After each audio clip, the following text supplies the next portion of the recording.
So when we're talking about harassment, we're talking about the standard definition that we would normally use, which is unwanted conduct, which is the purpose or effect of violating one's dignity. And then we move on to look at whether it's hostile, intimidating, degrading, humiliating or offensive. And that's when we're talking about the environment that you are existing in.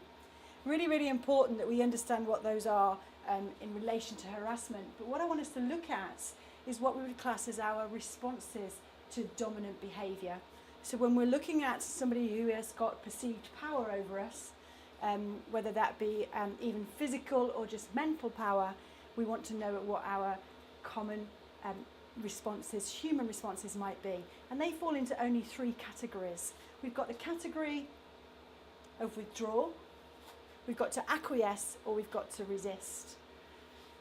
Now when we're looking at managing bullying and harassment, or we're looking at supporting a member of staff who might be going through some kind of harassment, we want to be able to recognise which one of those three responses to dominance that they are displaying. So withdrawing is where somebody will actually take themselves away from the situation.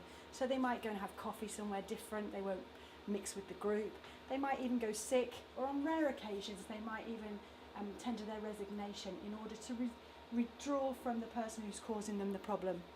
To acquiesce is the behaviour that we might see where somebody just goes along with whatever's happening. So they might laugh along with the jokes, they may even make jokes themselves about either their appearance or the perceived reason they're being bullied.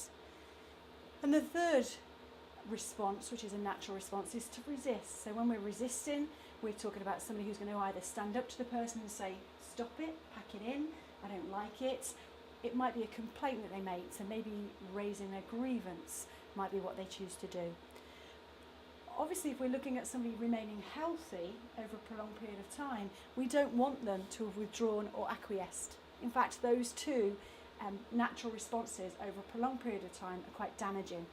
We want people to resist, and our job as managers or supporters or coaches is to give them the skills and give them the knowledge in order to resist whatever's happening. That might mean going with somebody to make a complaint, might be making a complaint on their behalf, or it might be supporting them whilst they make that complaint. But we really want people to resist that dominant behaviour.